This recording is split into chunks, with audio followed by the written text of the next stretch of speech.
Hello and welcome to this episode of Two Tickets, Please. We are once again sitting down with two members from Tone Madison in a collaboration to talk about the summer movies of 2025 and what we thought about the whole season. So first up, I'm joined by Grant Phipps. Grant is a Madison transplant who started writing about film for local publications like Lakefront Row over a decade ago, and has since steadily contributed reviews, interviews, commentaries, and other arts coverage for Tone Madison. For the last 7 years plus, Grant has been working as Tone's staff editor for the film section. Most recently, he has been involved in curating Select's Mills Folly microcinema programs. You may hear Grant profess an undying enthusiasm for sound design, something that informed his stint as a community DJ at WSUM 91.7 FM during the later half of the 2010s. And I'm also joined by David Boffa. David is a movie lover, filmmaker, and one-time art historian. He's been happy to call Wisconsin home for over a decade, although he still misses East Coast bagels. When he's not writing about film or working in public media, there's a good chance he's out walking his dogs or asking to pet other people's dogs. So we're going to get into some specific films, but before we get into those specific films, I just want to talk about the summer as a whole. So that being new release movies that you saw in the theaters and, older stuff that you saw maybe at the Cinematheque or at repertory places like that. So I guess we'll start with Grant to talk about your overall impression of the summer of movies. Sure, yeah. Thanks again for coordinating this, Josiah. I know we talked about this after our post-film festival assessment. My broad take on this summer is like there's no song of the summer this year, right? It's kind of a bleak summer. It's for various reasons. But there's no like runaway hit movie either, I don't feel like. I mean, there have been some box office successes, but I would say in my experience, I think I got to the theater slightly more frequently than last summer since I have a car at my disposal. There's like nothing I would really say that you like absolutely have to go see. But like that said, most recently, Weapons has kind of been in the consciousness, and it's the most packed I had seen a theater in a while. I went to Flick's Brewhouse on a Wednesday night. I think the show started at 9:45, and it was like more than half full in there. Oh, wow. And previously I checked the 6:30 show, and that was entirely sold out like hours before the show. Hannah Cohn, who also contributes to Tone on occasion, said that she went to a Marcus Theater on a Tuesday. I think it might have been the week after release, and said that it was like about full in there as well. And she had a similar experience, and it was a good one. I mean, the film, which we'll be diving into a bit in more detail for Tone, probably actually before this gets chopped up and released. We'll obviously get more into that.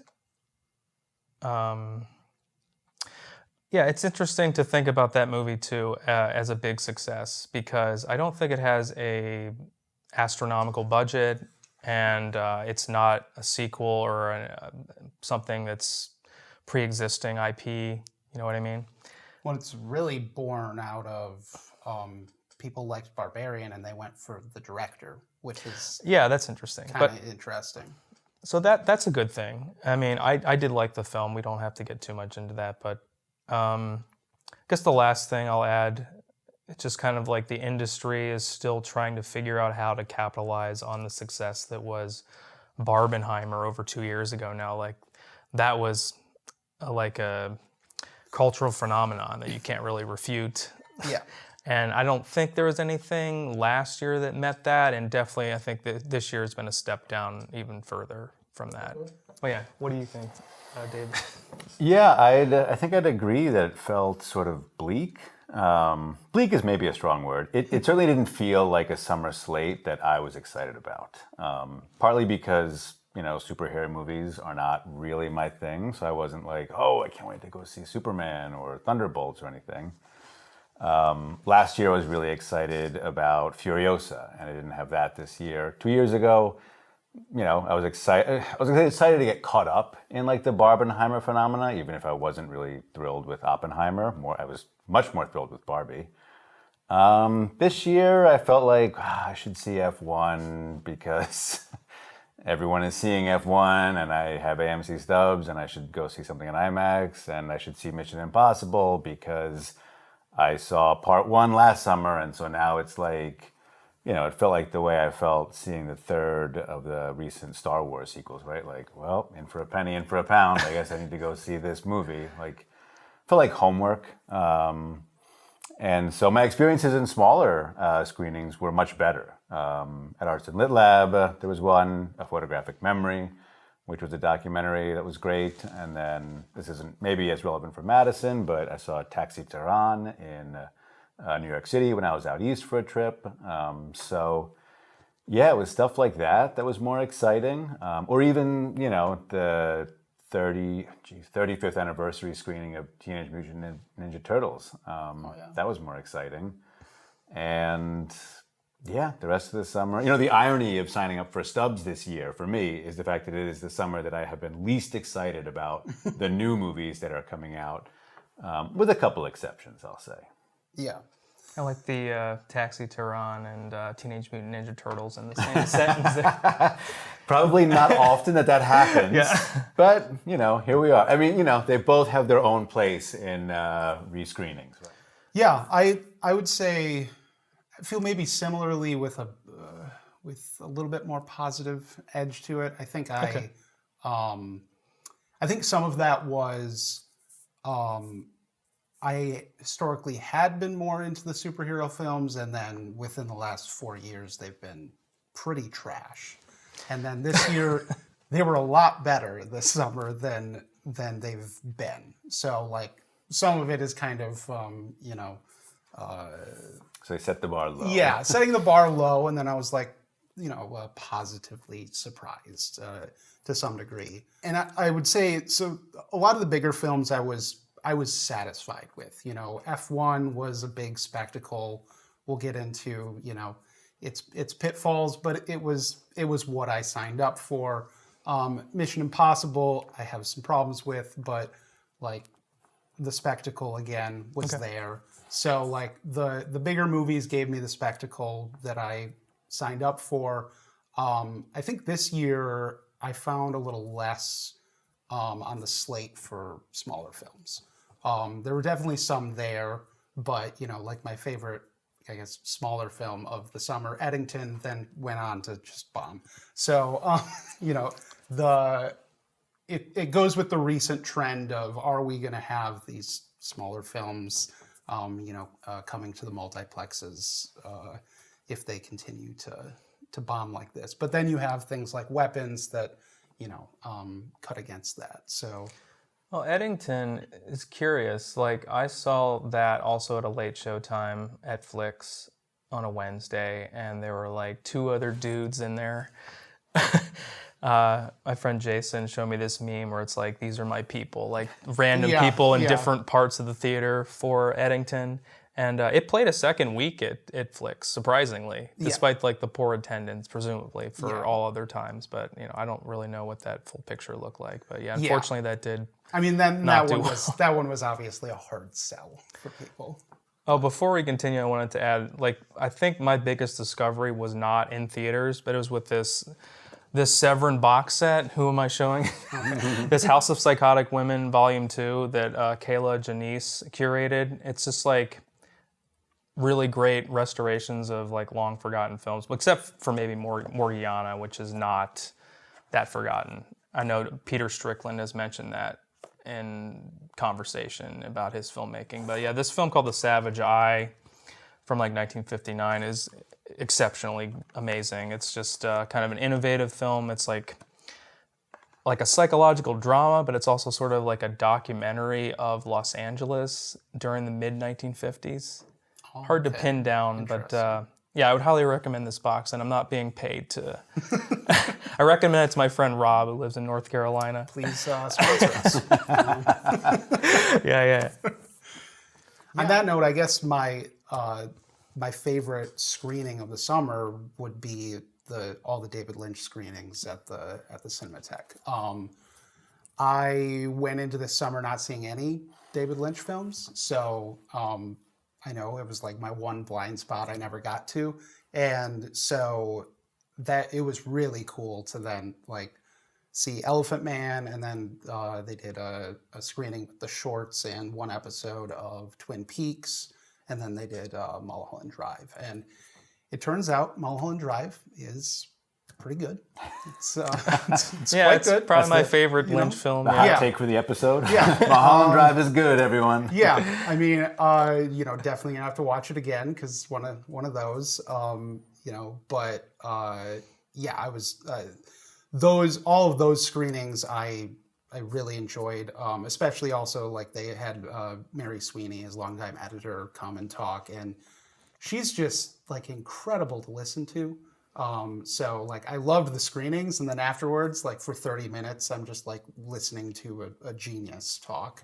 So that was really kind of the highlight of the summer, which again kind of goes to your point of there wasn't a ton of the new releases that really grabbed me like that.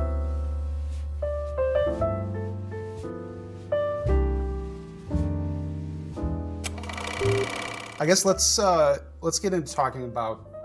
We're going to separate the big films and the smaller. I said smaller films because one of ours kind of stretches that definition, but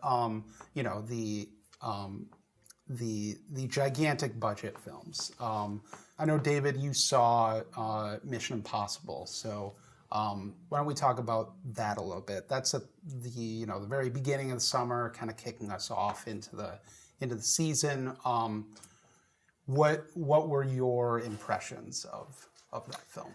The Final Reckoning. Final Reckoning. Yes. Yeah. One, I'm sure it's not the final anything. Tom Cruise, I think, fully believes he is Ethan Hunt and he is out to save the world. And he is the only person who should be in possession of anything that can save the world or destroy the world. He has bought into his own mythology 100%. Last summer, was it last summer that was the first part of this final one? Maybe it was 2 years ago. It was 2 years ago. Right? I don't even know. It gets blurred. Yeah. It was okay. And then so this summer I was like, all right, I'll do my duty and go see The Final Reckoning. It is, I'm pretty sure, the longest in the series. Yeah. They just keep getting longer. It is by far the most self-serious and overburdened with its own importance, I would say. It is astonishingly boring for the first hour. It is I'm not even kidding. I really thought I was going to fall asleep at a few moments. Yes. And I think it opens up with some excitement, and then it just grinds to a halt, trying to set up a narrative that I don't care about, nobody cares about, probably except for Tom Cruise. Yeah.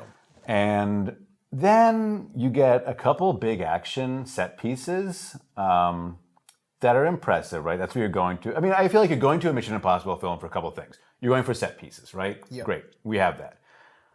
If you watch other films, you're going for a certain levity that I did not feel here. Yeah. Truly, it felt like it is so concerned with the seriousness of its mission. And the final set piece, which is the one that I think everyone is talking about, and I'm sure, I haven't actually seen a trailer, but I'm sure that the stuff with him on a biplane is in trailers, so no spoilers there. Watching it and then reflecting on it, it's hard for me to separate. Was I excited watching this because it is inherently exciting, and is it edited in an exciting way and shot in an exciting way? Or am I engaged because of the meta narrative around, oh, that's actually Tom Cruise on a biplane? Yeah. So, and I think a lot of it is actually the latter, whereas when I watch something like Fury Road, I am occasionally thinking like, oh, they actually did that, but I'm very rarely pulled out of the moment of the action.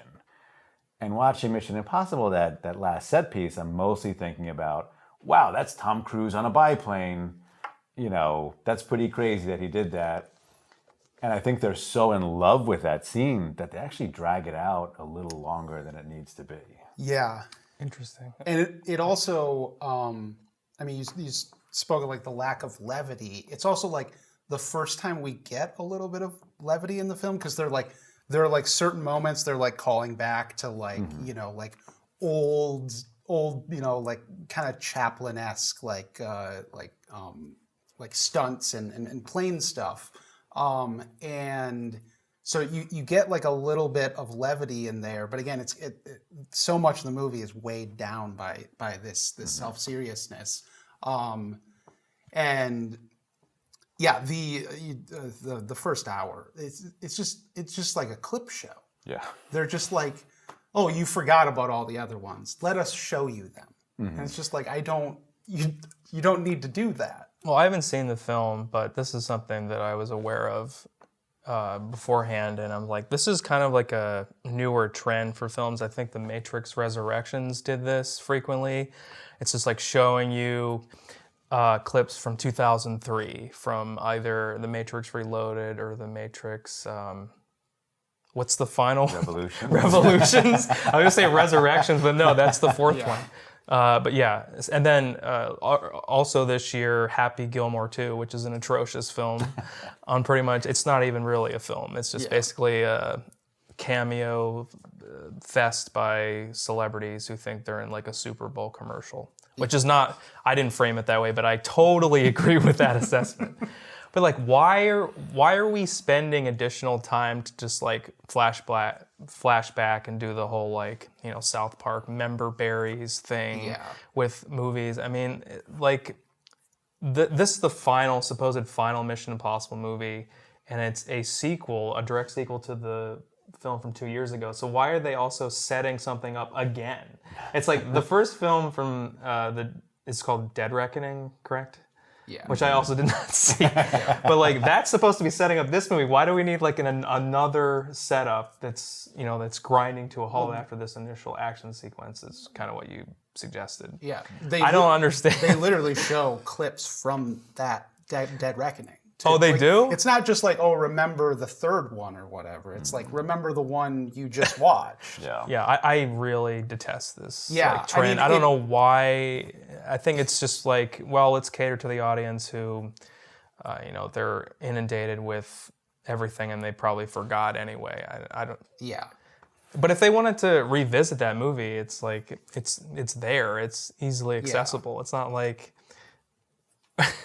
It's not like it's like a reunion thing to something super obscure that you can't easily see unless it was being re-released or whatever.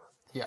Well, and with this film, they're referencing superior films. I'm seeing these older clips thinking I'd rather be watching almost any of the previous Mission Impossible films. And to your point about, Chaplin-esque stuff, like Tom Cruise is excellent at physical comedy and action, obviously, right? And I just felt like we did not, aside from those two big set pieces and that one kind of action fight in the hallway kind of early on, like, you just don't, and Tom Cruise is aging, maybe it's that, but you don't get a lot of that. And it's disappointing because there is a lot in there that I really enjoyed, and I was just like, if we cut this down to like 90 minutes somehow, like, I'd at least like not be here so long.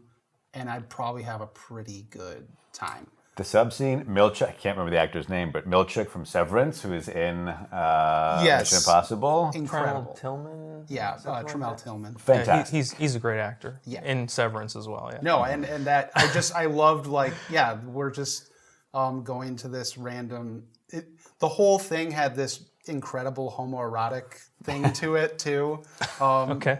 Yeah, so... Yeah, because they're all just like staring at Tom Cruise shirtless and everything, and they're in like a steamy room. There are moments where you're just like, oh, that's what I want to see. Or honestly, a lot of like the the president deciding, whether to nuke the country or whatever. Like, Are they just called the president?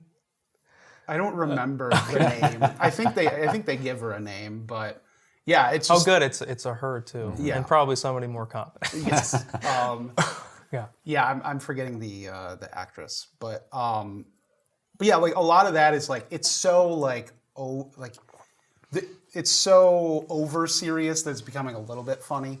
So like some of that kind of the humor was sneaking in, but it just it's everything always just comes back to Tom Cruise, and it's just like, okay, the meta narrative is getting a little tired at this point with him.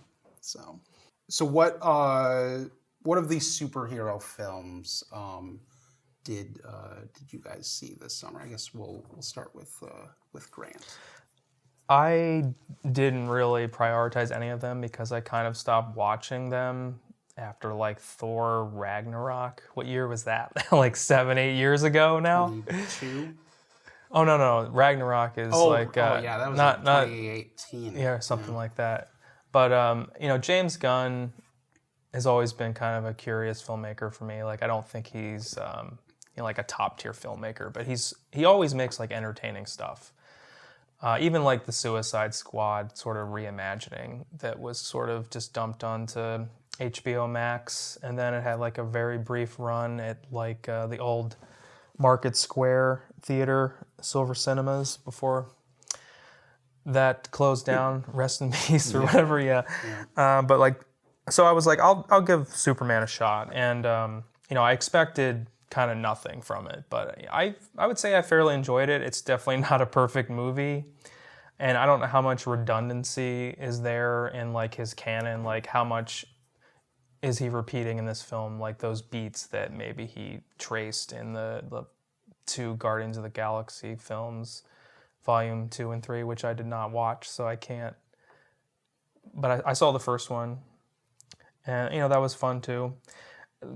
Superman, it doesn't take itself too seriously, but obviously I wasn't expecting that considering the tone he's approached most of his films with. And it sort of acknowledges some of the issues with superheroes in like a fun, inaccessible way, and it has like this geopolitical angle that doesn't get too heavy-handed, I don't think. And there's some great for what it is, dialogue between Lois Lane and Clark Kent or Superman. Yeah. About that. And then you have, what's his name, Nick, playing Lex Luthor. Nicholas Hoult, yep. Who's basically just kind of like Elon Musk on steroids. Yep. Which I could see not working for people, but I thought it was fine. And like the other aspect of the movie I liked too was usually in all these like franchises they're trying to shoehorn in like other threads of subplots that they're going to flesh out in like a standalone movie. Like I didn't think that the Justice Gang in Superman detracted from the larger scope on Superman. Like I don't know how to exactly frame it, but there was this scene where the Justice Gang is like outside this apartment building and they're fighting this giant, I think it's described as an interdimensional imp, and Lois and Clark are just having like a casual conversation. Yep. There's this crazy stuff going outside the window, and it's not overdone. It's kind of just like they're literally background noise, and I think James Gunn is aware of that. He's like, let's just do this, and we'll see if it works, and it did work for me. Some of the CG in the film is kind of wonky, especially in like the early scenes, but for what it is, I've had a decent time. I don't know if you feel the same way, but it was fun. Yeah, like I said, I've been historically more into the superhero films, so I was excited, and I've really liked Gunn's superhero films, so I was excited for this one, and it pretty much met my expectations on that. I think it's a little overstuffed, but I'm willing to forgive that, given he's trying to launch a whole universe and everything, and I know there were a lot of probably different mandates that he had to work against and whatever. But I pretty much agree with that. I think the with the Justice Gang thing. I think what I liked was they're like a corporate sponsored Yeah, right. superhero group. So because I was wondering, like, James Gunn has always had this underlying like cynicism beneath a lot of his films. So I was wondering how that was going to work with Superman. The Boy Scout. How is this cynical filmmaker gonna do Superman? And I think like the way he was able to do that is he sets Superman against a completely kind of cynical world. So you have this corporate sponsored superhero group. You have this Elon Musk type, super villain. You have this, completely, disgusting, geopolitical situation going on behind it, and then you have this one guy that's like, maybe I can be the good guy amongst all that. And I think that kind of was able to bring back the kind of good Superman that we've been lacking with the Snyder films that cast him as kind of a villain to some degree in some of those films. So I liked the recasting there, and I really liked David Cornsweet as Superman, and I liked that Gunn also let Brosnahan shine a lot as Lois. She just kind of gets shuffled off to the side in so many of these, and I liked that she was a lot more central. Excuse me. Yeah, she's a more assertive character, kind of her own person. I mean, she's a reporter, journalist, and just, I guess, not specific to her character, but it was interesting. I was watching a clip from the original Superman from '78, and I was like, it's amazing how close she resembles Margot Kidder, the original Lois Lane. Like Brosnahan and Margot Kidder look so much alike, and I'm like, that's fascinating, but like maybe they should have done something else, like cast someone who's totally dissimilar to Margot Kidder. I don't know. But yeah, did you see Superman? I did not, and Okay. I was largely uninterested, and then more recently, so I didn't even really, because I sort of checked out of the superhero genre, with the exception of like, a friend invites me out to see a movie, and like, I'll often go see it. And then I heard it was Gunn, and I was like, oh, that's kind of interesting. I enjoyed Guardians of the Galaxy. By the second one, I felt like, is the bit wearing a little thin on me? I think, James Gunn, and it seems like you're more of an expert on him than I am, but he's trading in irony to a certain extent, right? Yeah. And there are points where the irony, I don't know, it wears thin, and it feels like it's masking something a little more genuine, at least as, in my experience. But I still, listen, I enjoyed the two that I saw. I did not see the third one. So when I knew it was James Gunn, I was more interested, and apparently, and you guys would know, there's a dog, and I was like, "Ooh, that's sort of a curious." It's a rescue, I think, right? It's a CG dog. Okay, well, but it's quite good CG. But apparently, it's quite. I guess so. So that had me curious, and I don't know. Superman is a fascinating character. Just from like a cultural studies perspective, right? So I will get around to it, I imagine, knowing that it apparently, is better than I think a lot of us were expecting. Given the fact that the bar is kind of low. Like you, I was not a fan of the Snyder anything. Yeah, it's a little self-serious and just kind of like bro-y. Is that like the... Yeah. I mean, there's like a juvenile sort of sensibility to James Gunn too. Like even like his more like edgelord type of films like Super or something. Yeah. Did you see Super? Yeah. Which I don't think is a film that would be made today. No. But he's kind of retained that sort of like contrarian, is there a better word to describe him? He's just like... Yeah. He's sort of doing his own thing, but it's not like the most original thing. But I think it works for a vision of Superman in 2025. Yeah. And I think he dials a little bit back on the irony with this one too. So I think that helps fit it within the within Superman.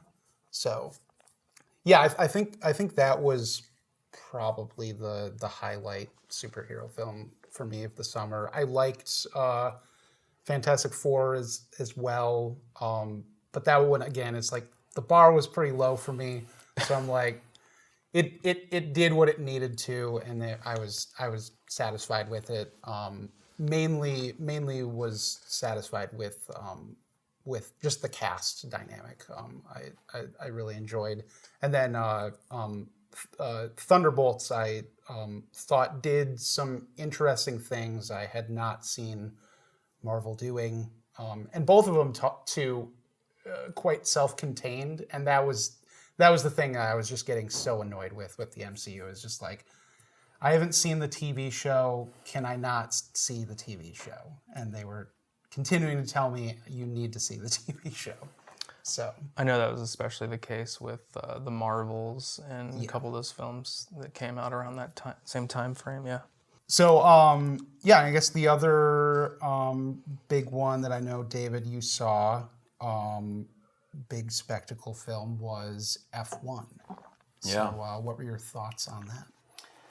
I have a lot of thoughts on F1, so you should cut me off at some point. I will try, because I'm still processing it in a lot of ways. I think it's fascinating as a cultural object, in addition to whatever status it has as like a work of art in itself. So I saw it in IMAX. It's the first movie I've seen in IMAX probably since 300. So that alone, right? Wow. We're talking close to 20 years. Because I truly refuse to buy into the IMAX, pay more for a ticket, big screen garbage. Most screens are totally fine. But I was like, you know what? Stubs, I get to see this at no extra cost, right? Let me go for the full experience. Because I know that's what this is supposed to be, an experience, a spectacle in the cinema, in the theater. And it was that. It delivers, right? I had perfect seats. Screen is filling my field of vision. Formula One is inherently exciting. I mean, you can just put a camera in a car somewhere. You just watch the races and it's exciting. Seeing it quite literally larger than life is really exciting, viscerally exciting. The story truly feels like it was written by ChatGPT. Yeah. Like if you just said, listen, ChatGPT, I really like Rocky IV, I like The Wrestler, and I like Creed. Can you just make me a Formula One movie with those elements about like a young athlete who's kind of needs to be put in his place and an old grizzled guy who I'm not a boomer, but I imagine boomers can relate to and look up to, and kind of a love story, and make some comments about social media, even though our audience is all addicted to social media. Like just stir that together and give me a story. And that's what you have. And it's not, I think it'd be dishonest to say it's bad, because it's clearly been like refined and rewritten, probably by ChatGPT, and put through the sort of like machine of Hollywood. So yeah, you know, aside from some third act issues where like we get additional stakes that I think the movie doesn't need, racing cars at 200 miles an hour, you have inherent stakes of death. So like. Yeah. The element of like, oh, are they going to sell the team? Oh, Brad Pitt's feeling woozy. Like, totally unnecessary. Aside from that clunkiness, like the script is tight. It's just profoundly uninspired and hackneyed. And like the beats you can see coming from a mile away. No pun intended. No, I don't even know. I drove right into that. And it, you know, that said, I had a blast. Blast is a strong word. I had a good time. Sports movies, even at their best, are often formulaic. Yeah. Am I feeling this way because I'm seeing it having had my own experiences with sports movies that I saw either in formative years or more recently that I thought were better? So there's that issue. The racing footage is really exciting. And I'm sort of torn between thinking like, yes, great job, and wanting more out of what they did. There's moments of interesting editing. A lot of it is just really classical Hollywood continuity editing, which, I don't know, for something at this scale, this exciting, maybe I want a little bit more. And I I really can't help but think of how some of the best racing footage I've seen is, I've had to like look into this stuff for work or other projects, like people who are putting stuff on YouTube, not for Formula One necessarily, but like there are people out there who nobody knows their names necessarily, but they're making amazing, creative, boundary pushing racing edits. I don't know that this is it. Yeah. And would I have had the same visceral response if I weren't in IMAX? I don't know. Yeah. No, I think the IMAX comment is definitely apt. I think I actually went with a friend who's like a super F1 head, so that was an interesting perspective. Just hearing him talk about whether it was accurate, which it seems like it was fairly, though there's a lot of stuff with Brad Pitt just like violating rules throughout. He would be banned. Yeah. Literally his first race. Yeah. His first race, they'd be like, absolutely not, Brad. Yeah. So he's like, yeah, that stuff, it's a movie, so, I'll let it slide, but that was pretty inaccurate. But, he said most of the stuff was fairly accurate. I thought something I really liked on reflecting on it that I wish they would have actually brought out more was there's this thing within F1 that's inherent to the sport that's really interesting that isn't really inherent to any other sport, which is that you are actually competing against your teammate. In some ways, it's the only person you're actually competing against because that's the only person that has the same car as you. And I wish they would have actually brought that aspect out a little bit more. It's there, but I wish they would have talked about it a little bit more and actually dove into it because that dynamic is just that's not present in almost any other sport. But I think Brad Pitt is like he's just incredibly magnetic no matter if he's trying or not, and it felt like he wasn't really trying. Have you seen Happy Gilmore too? I've seen Adam Sandler in that. He's definitely not trying at all. Like not even. Yeah. He's basically just like sleeping throughout the entire. Yeah. So that helps. Just the Brad Pitt of it all just helps glue it all together. I think Kaczynski's. I agree with you on the editing. I think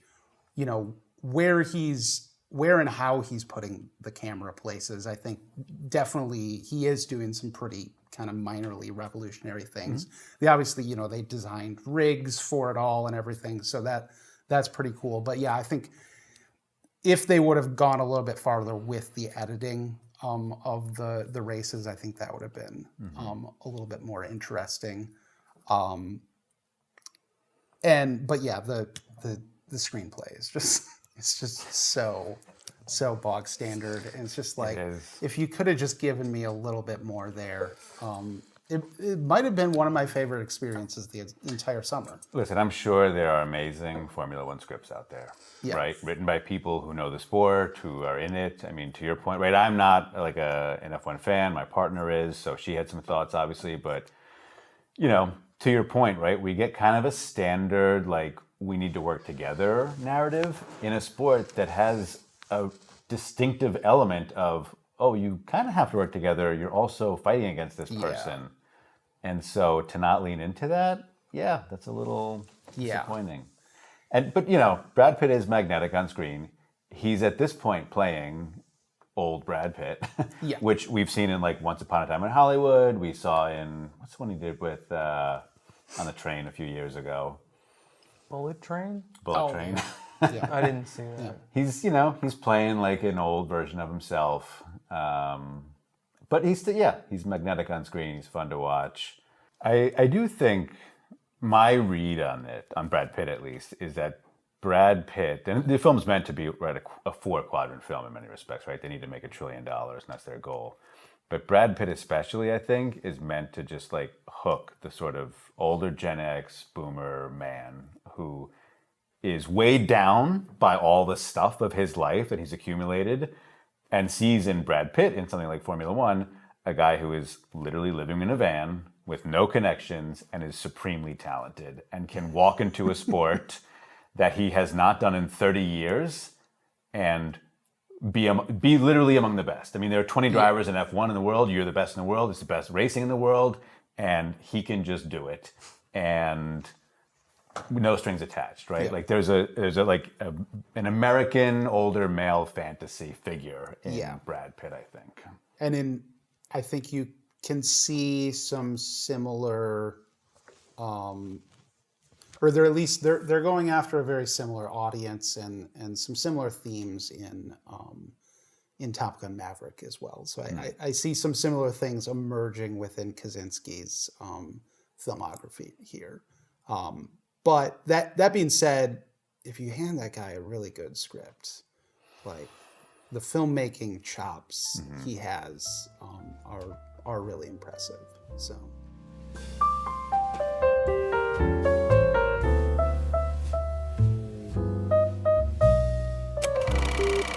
Let's stop talking about the big films, though, and start talking about some of the smaller films. And again, smaller quotation marks, because one of the first films we're going to dive into is $60 million budget, 28 years later. So, Grant, why don't you start us off with your thoughts on that? Yeah, I saw that the same day that I was telling you before we started rolling here, that I saw it the same day that Jurassic World Rebirth opened. And it was like a normal evening showtime. There were only like 3 other people in the theater, unfortunately, and that was probably like maybe 2 weeks after it opened, if that. So I'm like, well, I don't know how popular or successful this movie is going to be, but I think it did okay. Like it was moderately successful, but not indicative of my experience. But I hadn't seen 28 Weeks Later until after I saw Years Later, because I liked Years Later quite a bit. And Weeks Later is also very good. And I haven't seen Days Later for at least 20 years or something. I feel like I saw that freshman year of college, maybe, like randomly at a friend's house. And I remember being struck by the Godspeed You Black Emperor song East Hastings in it, which is actually reused in Years Later at the very end. Oh, okay. It's not a spoiler, really, but if you like that tune, which I do, it's a kind of a classic piece of post-rock, instrumental rock, whatever you call it. You'll be satisfied. But like the film itself, Years Later, that is, I mean, it's kind of in that style, but Danny Boyle has developed as a filmmaker over that time. 28 Years Later is what, 2002? Or 28 Days Later is 2002? Yeah, I think that. So yeah. This film very much feels like the work of an artist and not something that was like he had to like clear with a committee or the studio to make, which I thought was cool, because I was not expecting it to be that sort of chaotic and unrefined in some respects. So that was cool. I also liked the structure of the film, which gave it like this really strange air of mystery and unpredictability. I mean, I guess if on subsequent watches, I'll probably be like, oh, well, it's not that radical at all. Maybe it's just partly my expectation. But yeah, venturing out into like the Scottish mainland with this 12-year-old with his father, and then he returns and goes out with his mother. So it's kind of like this like strange, what would you call that, sort of like not elliptical, what's the word I'm looking for? But yeah, that sort of structure is interesting. And I thought maybe since Alex Garland, he either co-wrote or wrote it himself. Wrote it, yep. I hadn't been expecting much from Garland, considering Men was pretty bad. And Civil War was actually okay. I know that was one of your favorites of last year, right? Yeah. But yeah, right? I remember seeing the trailer for Civil War. I'm like, this looks terrible. But then I saw it. I'm like, this is actually not that bad.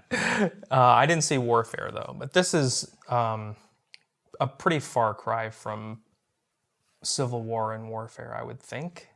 I can't really speak for Warfare, but there's something about the narrative there with the family dynamic that reminded me of like The Last of Us, which is, I know,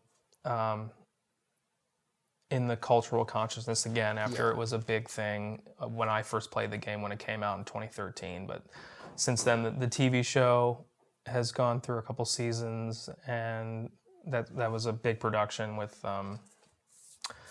Pedro Pascal and Bella Ramsey. There's like some dialogue in there with Jamie, which is Spike is the son and Jamie is the father. There's something about that dynamic that recalled the dynamic between Joel and Ellie in The Last of Us for me, which I liked. What else to say about it? Yeah, the concluding part of it feels way more tempered stylistically when Ray Fiennes shows up,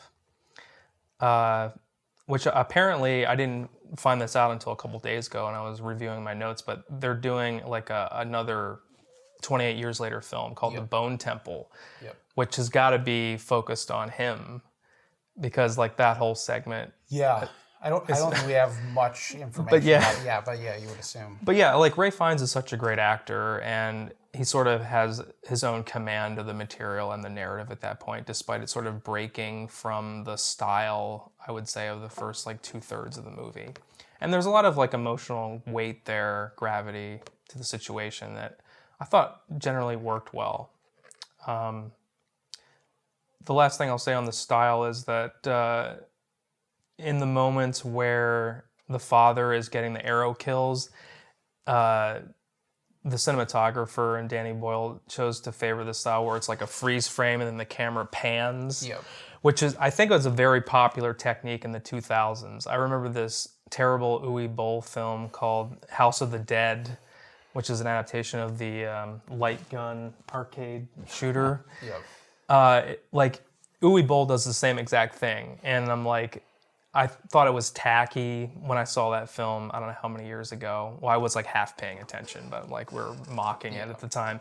But like Danny Boyle does the same kind of thing in this film. And I'm like, actually that kind of works here. And I'm like, am I giving Danny Boyle a pass where I would never give Uwe Boll a pass? Yeah. It's like this high-low art thing, this like dividing line that maybe doesn't exist, or it's like I'm just being elitist in some way.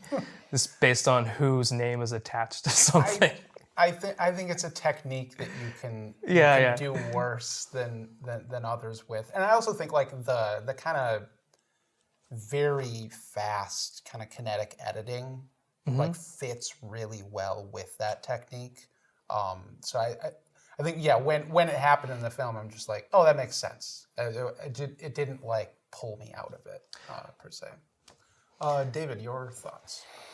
So I just watched this recently, so I'm still sort of processing it. I would agree with a lot of what Grant said. I think I was a little less jazzed about it. I enjoyed it. Okay. One thing I often have to get over with horror and zombie in particular, which is not my like usual genre, is people have to act dumb to set certain things in motion. And so, I had to get by things like, why is there no second gate on the island? Like, why would, there are just sort of, moments where I'm like, this is dumb. But then I sort of accepted it and moved on. When the killing starts and you get those weird edits of, there's like and I think shooting on the iPhone is part of what allowed them to do this. Yeah. Now it's an iPhone rigged out with a lens, but whatever. But still allowed them to be mobile and imparts a certain style. I had kind of mixed feelings, but it really, like, I kind of like the way it's really calling attention to its own artifice and its own craft. I mean, it pulls me out of the, like, narrative in a way that F1 doesn't want to do, right? F1 never wants to take you out of, like, the story or whatever. This, like, it calls attention to itself in some way, but I like it. And I appreciate that they're like, pushing the envelope a little bit and thinking about different ways of showing you a kill. That was cool. I read this essay by, I think, Esther Rosenfeld,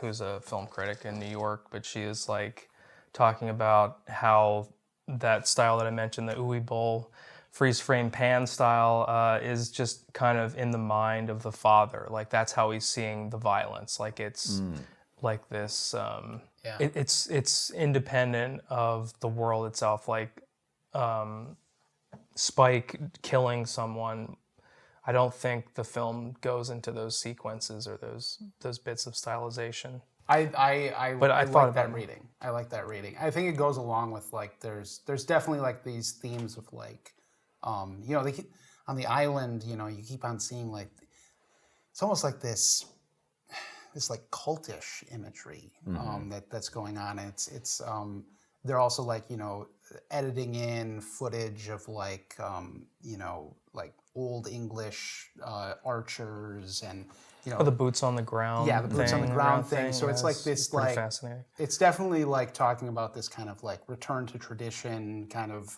conservatism that's wound up in all of this. I think, you know, also like obviously at the end of like 28 weeks later, it's like, oh, it's spread to everywhere, and this one's like, no, it hasn't. This was always this is always supposed to be a contained kind of English story, and I think this one definitely gets back to that of like this is very specifically about Britain, and the themes are having to do with things that are going on in British politics. You can read Brexit into it. You can read in a lot of things like that. So yeah, I like that technique being within the father's mind. I think is a really interesting part of that. I will say too. So it sounds like I'm more of an Alex Garland fan maybe than you are. Yeah. And I haven't seen all his Men? stuff. Men is comedy. Listen, we don't have another hour to talk about Men. I have very mixed feelings about Men. With a few Alex Garland films, I really enjoyed them at the time while watching, and had some reservations. And then on reflection, been like, oh no, that's smarter than I thought. Like I thought it was smart, but it's actually smarter than I thought. And maybe he's just maybe he's pulling a fast one on me. But you know, every year that goes by, the more I think about something like Ex Machina, I think, oh, there's more nuance there. And I think with this one, that's the case too. I mean, when we get to Ralph Fiennes, I was all in. And some of the Bone stuff felt too on the nose, but at the same time, I don't know. I think there's nuance there that I, on a first viewing, just haven't appreciated. The one thing I'll mention too about the Bone area, that skull mound, and you know, this is an American reading it, but it immediately calls to mind, there's a very famous 19th century photograph of frontiersmen standing on a literal mountain of buffalo skulls that, I mean, truly mountain-sized. And I think, you know, as others have said, right, zombies, like, they're us, right? Like, so I think there's, you know, there's a lot there about who the real monsters are and who's doing who's responsible for this, let's say. Well, I think isn't that directly addressed in those scenes? I think it is. It might be. Yeah. It truly might be. I think yeah. I think they do talk about that with Ralph Fiennes' character, whose name Dr. Kelson. That's his name. Yes. Yep. Smeared in iodine, right? Yeah. Like, such an amazing image of him just covered in red or copper like color paint. And yeah, and I think that's what I just really appreciated was it was Garland kind of firing on all cylinders again, and with the script, and Boyle firing on all cylinder with the visuals. It was the marriage of those two. Maybe they should actually get married. Maybe they'd make more films together. Because when those two are together, there's something magical that really happens, I think, with them. So I guess let's get to our last film we want to discuss, which is Sorry Baby, directed by newcomer Eva Victor, which I believe we have very divergent opinions on. So, David, did you see? No, I haven't seen it yet. Okay. I'm excited to see it though. You can make your decision. Yes. I don't know how much we're going to get into it, but yeah.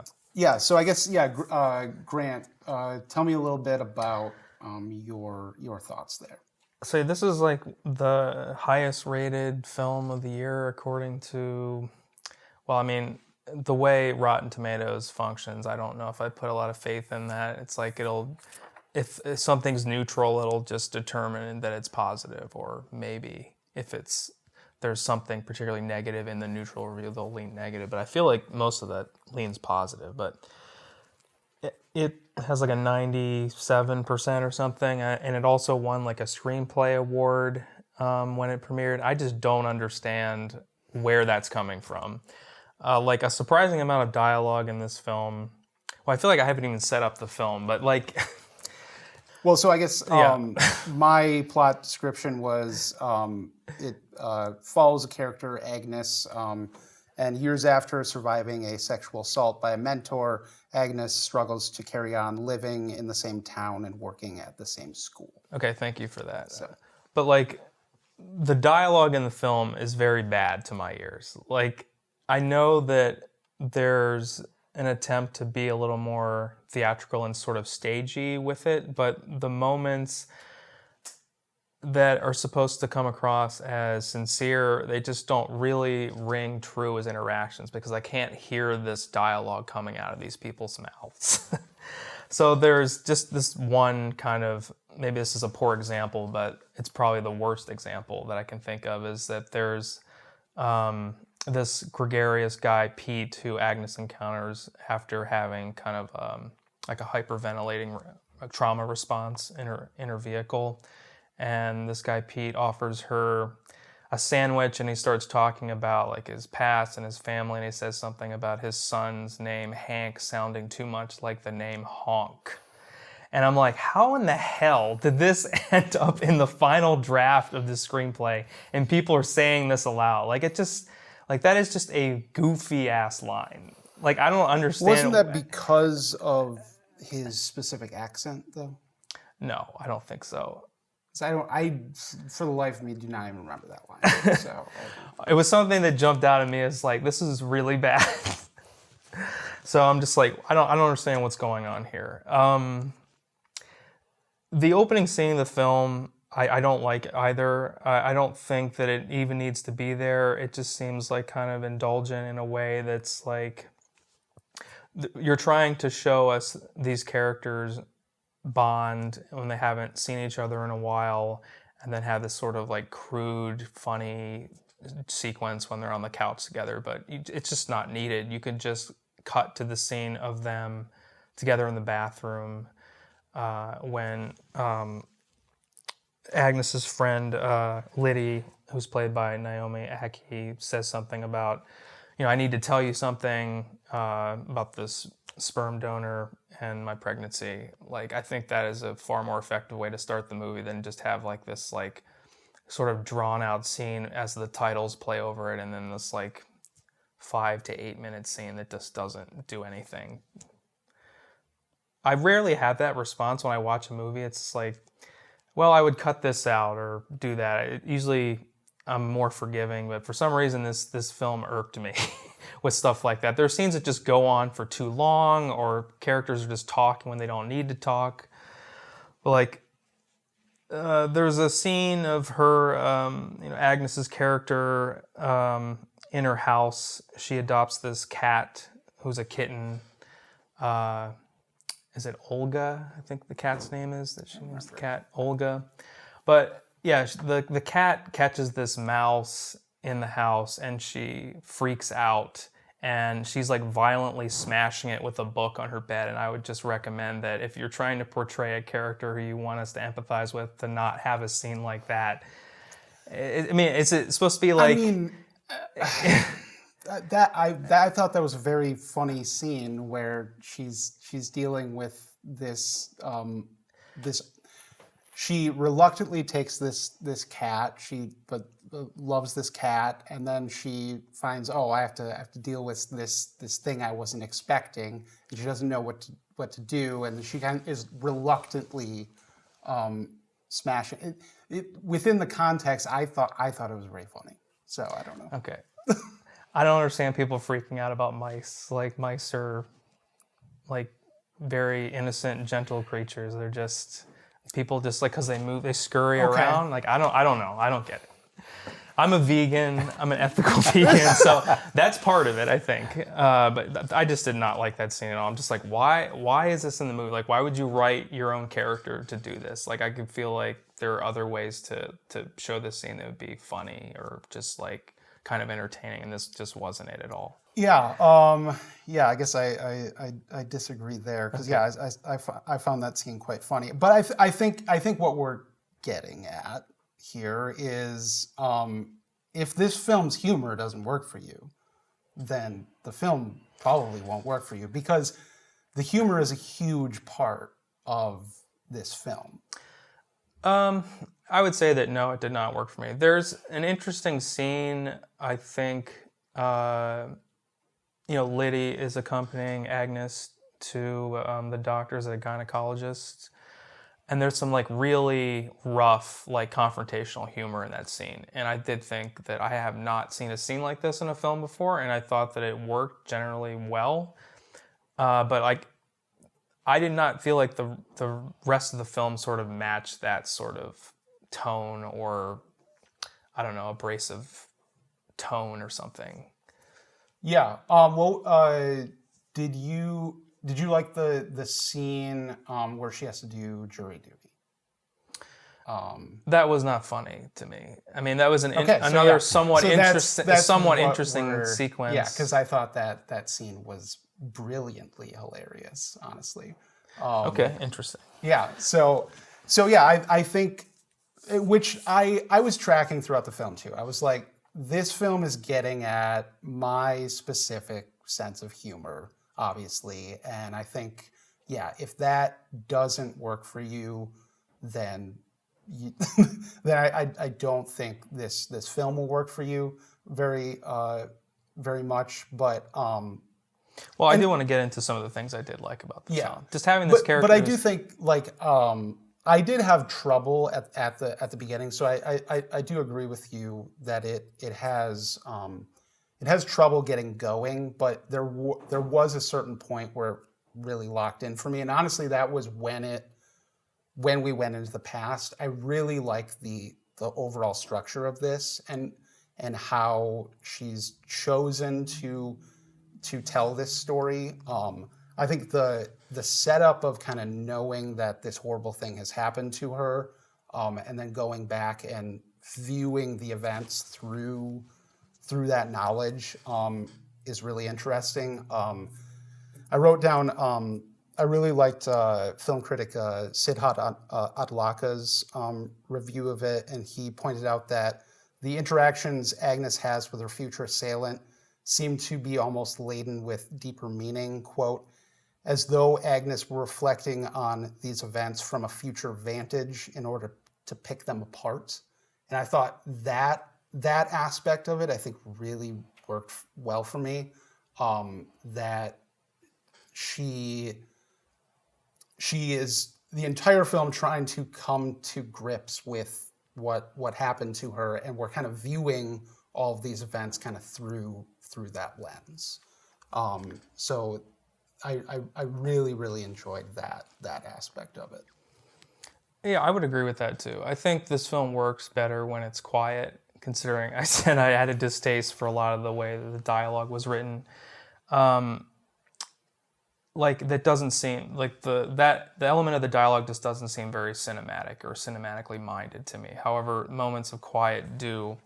Like there's the big scene in the film, the monumental scene with Agnes entering their Professor Decker's house, and we just see this shot of the outside of the house and the hours passing outside.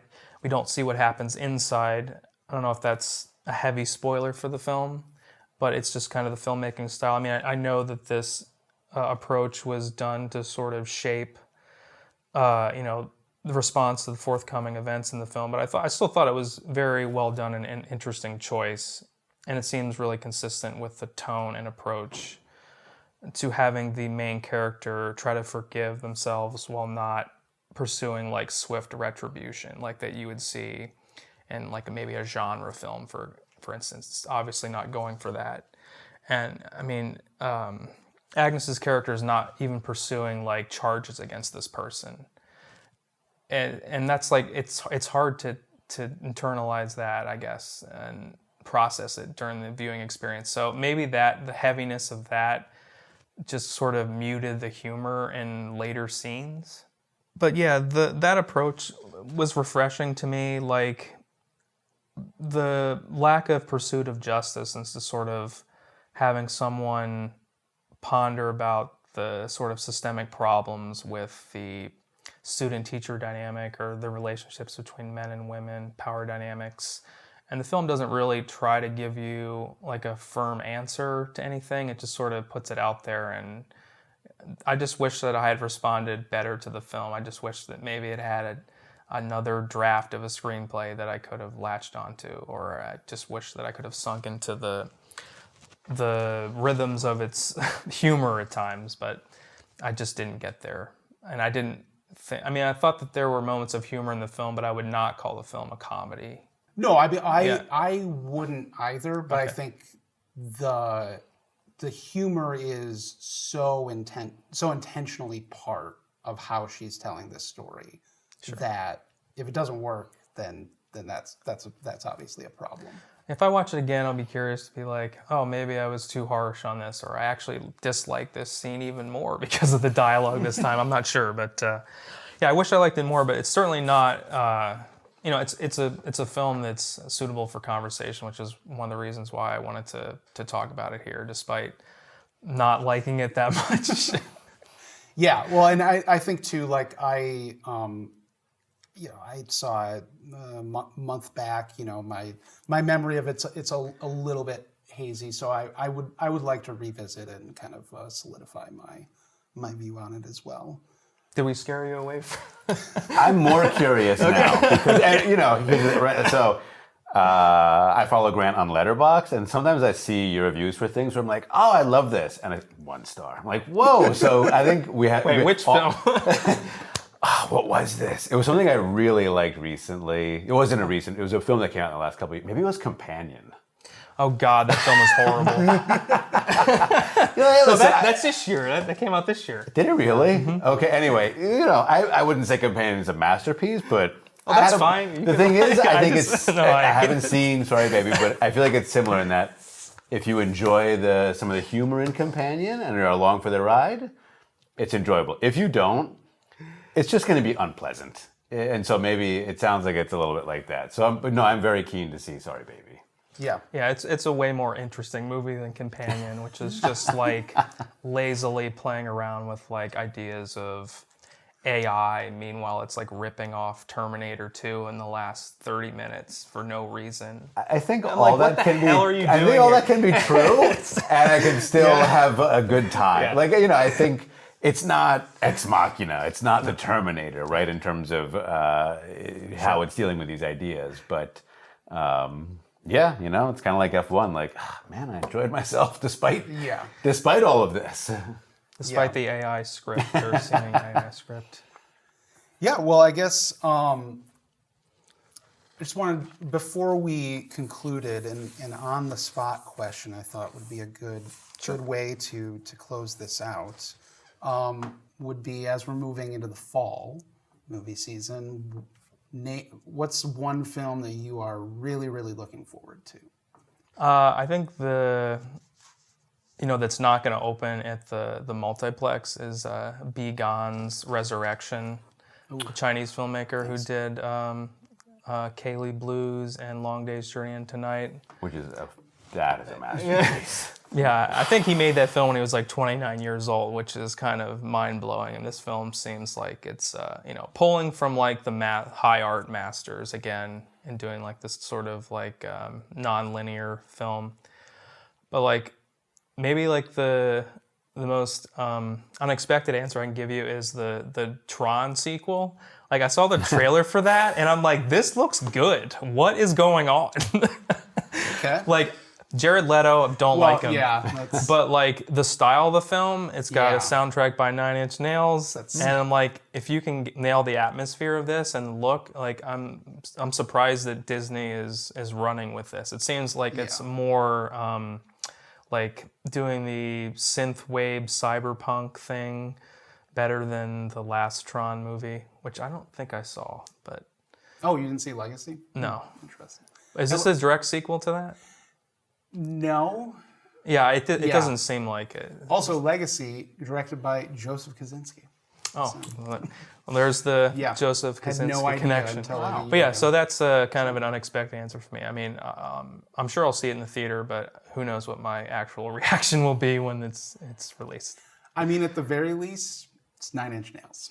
Yeah. So Yeah. that will probably be enjoyable.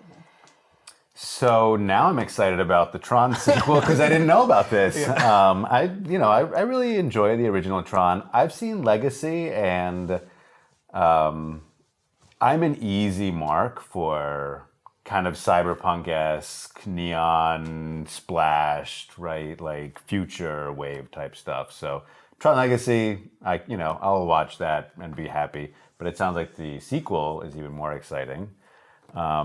I don't know if this will be out in the fall. I don't know when it will have theatrical release, but speaking of Kelly Reichardt, I'm really excited to see The Mastermind. Oh yeah, absolutely.